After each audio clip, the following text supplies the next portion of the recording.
नमस्कार। मेरा नाम है गौरव बाल। आप देख रहे हैं गौरव का चश्मा।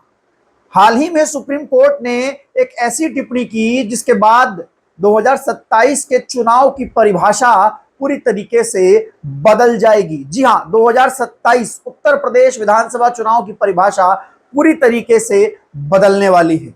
सुप्रीम कोर्ट ने जो कहा उसके बाद जो मुस्लिम वोटर है उसका रुख जो है वो बहुत महत्वपूर्ण हो जाता है कि देश का मुस्लिम वोटर आखिर किस ओर जाने वाला है। मुस्लिम वोटर के सामने तीन ऑप्शन मुख्यतः दिखाई दे रहे हैं, ओवैसी, सपा और बसपा। कांग्रेस अलायंस में जिसके साथ रहेगी, अगर कांग्रेस अकेली लड़ी तो कांग्रेस भी। जी आखिर क्या है वो टिप्पणी और इतनी महत्वपूर्ण क्यों है वो टिप्पणी, और बीजेपी उस टिप्पणी का किस तरीके से इस्तेमाल कर सकती है और कैसे विपक्ष को बैकफुट पर धकेल सकती है अगर विपक्ष ने सही स्टैंड नहीं लिया तो। पूरी खबर जानने के लिए बने रहिए हमारे साथ, चैनल को सब्सक्राइब कर बेल आइकन दबा दीजिए। दोस्तों हाल ही में सुप्रीम कोर्ट ने यूसीसी यानी कि यूनिफॉर्म सिविल कोड को लेकर एक टिप्पणी की और कहा कि देश से असमानताओं को खत्म करने के लिए सुप्रीम कोर्ट ने कहा है कि यूसीसी पर पार्लियामेंट ध्यान दे, यानी कि यूसीसी पर कोई कानून बनाए, यूसीसी पर कोई एक्शन ले। सुप्रीम कोर्ट हर चीज में दखल अंदाजी नहीं कर सकता। अब जब यूसीसी की बात आई है तो ऐसे में पूरे देश में जो मुस्लिम समाज है और जो मुस्लिम संगठन है वो यूसीसी यानी कि यूनिफॉर्म सिविल कोड का विरोध करते हैं। उनका कहना है कि यूनिफॉर्म सिविल कोड जो है वो उनकी धार्मिक आजादी के खिलाफ है और मुस्लिम संगठन इसको आर्टिकल 25 यानी कि जो अपनी धार्मिक मान्यताएं हैं उनको मानने को लेकर उसका विरोध बताते हैं। जबकि आर्टिकल 44 के तहत यूनिफॉर्म सिविल कोड जो है वो देश में होना जरूरी है ताकि देश में समानता आ सके, महिलाओं के लिए समानता आ सके, हर व्यक्ति के लिए बराबर कानून बनाए जा सके। अब सुप्रीम कोर्ट ने जब ये बात बोल दी है, 2027 में पूरा अंदेशा लगाया जा रहा है कि बीजेपी जो है वो यूनिफॉर्म सिविल कोड पूरे देश में ला सकती है। अब तक यूनिफॉर्म सिविल कोड उत्तराखंड में आया है, लेकिन पूरे देश में बीजेपी यूनिफॉर्म सिविल कोड ला सकती है। और पूरे देश में अगर यूनिफॉर्म सिविल कोड लाया जाएगा तो जाहिर सी बात है कि मुस्लिम संगठन जब इसका विरोध कर रहे हैं तो फिर जो मुस्लिम समाज है वो भी इसका विरोध करेगा। और ऐसे में देखना यह होगा कि वो पॉलिटिकल पार्टीज जो मुसलमानों का वोट चाहती हैं उनका रुख यूसीसी को लेकर क्या होगा, वो यूसीसी पर क्या कहेंगी। जी हाँ दोस्तों, ऐसे में उत्तर प्रदेश के तीन ऐसे दल, सपा, बसपा और एआईएम एमआईएम, जो कि अभी हाल ही में उत्तर प्रदेश में पैठ बनाने की कोशिश कर रही है और 2027 के चुनाव को लेकर बहुत ज्यादा ग्राउंड पर एक्टिव है। और ऐसे में ये मुद्दा एआईएमआईएम के लिए बहुत बड़ा मुद्दा हो सकता है जिस पर मीम जो है वो बड़ा गेम खेल सकती है। ऐसे में हम बात करते हैं सबसे पहले बीएसपी की, कि अगर यूसीसी का लागू होता है 2027 के चुनाव से पहले तो ऐसे में बीएसपी का क्या स्टैंड रहेगा, इसको हम आकलन करते हैं उस बयान से जो बीएसपी सुप्रीमो मायावती ने उत्तराखंड में यूसीसी लाने पर दिया था। जब उत्तराखंड में 2024 में यूसीसी यानी कि यूनिफॉर्म सिविल कोड धामी सरकार लेकर आई थी तो बीएसपी सुप्रीमो मायावती ने कहा था कि हम यूसीसी का समर्थन करते हैं, लेकिन बीजेपी जिस तरीके से यूसीसी को लागू कर रही है ये इस तरीके के हम खिलाफ हैं, क्योंकि बीजेपी यूसीसी को सर्वधर्म हिताय के अनुसार लागू नहीं कर रही है।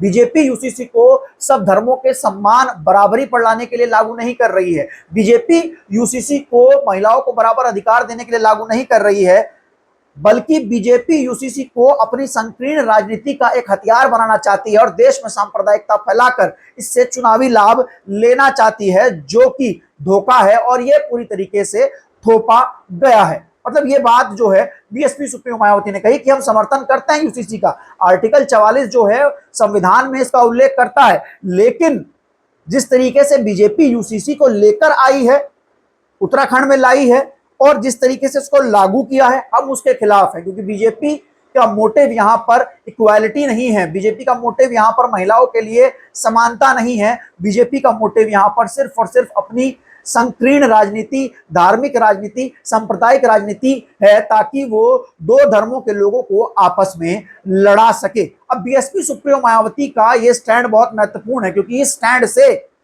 ना तो हिंदू वर्ग को कोई दिक्कत होने वाली है और मुस्लिम वर्ग भी ये स्टैंड पूरी तरीके से समझ सकता है।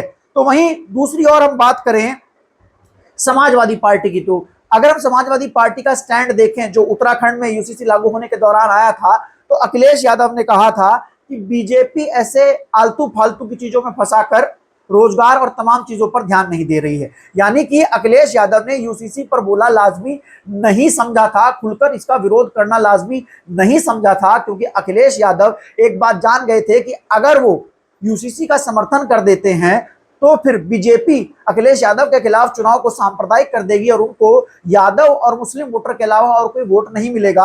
और अखिलेश यादव अगर इसका विरोध कर देते हैं तो फिर मुस्लिम वोटर जो है वो पूरी तरीके से समाजवादी पार्टी से दूर हो जाएगा। जिस तरीके से बीएसपी सुप्रीमो मायावती ने यूसीसी के मामले पर स्टैंड लिया, वो स्टैंड बहुत ज्यादा रणनीतिक, कूटनीतिक और एक राजनीतिक स्टैंड था। अखिलेश यादव ने ऐसा स्टैंड नहीं लिया। इसके अलावा हम बात करते हैं असदुद्दीन ओवैसी की। तो असदुद्दीन ओवैसी की जो पार्टी है एआईएमआईएम, वो पूरी तरीके से यूसीसी के खिलाफ है। उनका कहना है कि ये कानून एक तरीके से थोपा जा रहा है और हिंदुओं के कानून जो हैं वो मुसलमानों पर थोपे जा रहे हैं। मुसलमानों को पूरी आजादी है कि वो अपने जो शरीयत के कानून है, पर्सनल लॉ के कानून है, उनको फॉलो करें, क्योंकि इस्लाम और कुरान कहती है कि जो मुस्लिम होगा वो कुरान और शरीयत के कानून को फॉलो करेगा। अब असदुद्दीन ओवैसी का ये बयान जो है यहां पर स्ट्रेटेजिकली बहुत इंपॉर्टेंट हो सकता है। अगर मुसलमानों को जरा भी महसूस हुआ कि बीएसपी और सपा जो है वो यूसीसी को लेकर एक क्लियर स्टैंड नहीं ले पा रही है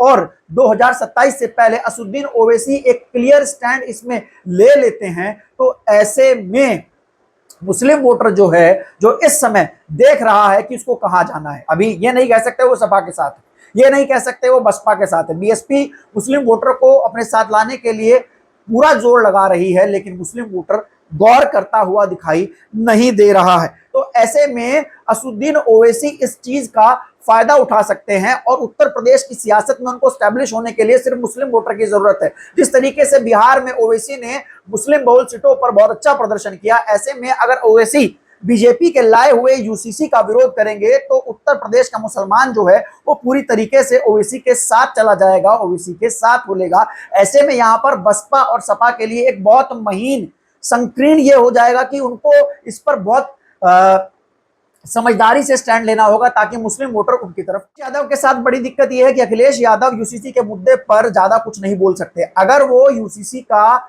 सपोर्ट कर देते हैं तो फिर मुस्लिम वोटर उनसे दूर हो सकता है और उसके सामने दो और ऑप्शन एआईएमआईएम और बसपा हो सकती है। अगर विरोध कर देते हैं तो फिर अखिलेश यादव का अपना यादव वोटर भी जा सकता है। बसपा के साथ ये दिक्कत नहीं है। बसपा अगर इसका रणनीतिक रूप से समर्थन करती है तो बीएसपी सुप्रीमो मायावती ने कई पॉइंट इसमें दिए हुए हैं जिसको मुस्लिम कम्युनिटी समझ सकते हैं और एक तरीके से ये बीजेपी के यूसीसी का विरोध रहेगा, ये ऑल ओवर यूसीसी का विरोध नहीं रहेगा। लेकिन अगर बीएसपी सुप्रीमो मायावती यूसीसी का समर्थन करती हैं तो फिर कोई दिक्कत नहीं है। जो हिंदू वोटर है वो वैसे भी बीएसपी के साथ नहीं आता, लेकिन बीजेपी बीएसपी के खिलाफ चुनाव को सांप्रदायिक नहीं कर पाएगी क्योंकि दलित मुस्लिम को यूसीसी से कोई मतलब है ही नहीं, दलित को यूसीसी से कोई मतलब है ही नहीं। तो जाहिर सी बात है कि यूसीसी जो है वो आने वाले समय में एक बड़ा मैसेज जो है उत्तर प्रदेश की सियासत में दे सकता है। बीजेपी जाहिर सी बात है जिस तरीके से बीजेपी परेशान है इस समय, बीजेपी इस हथियार को अपना सकती है।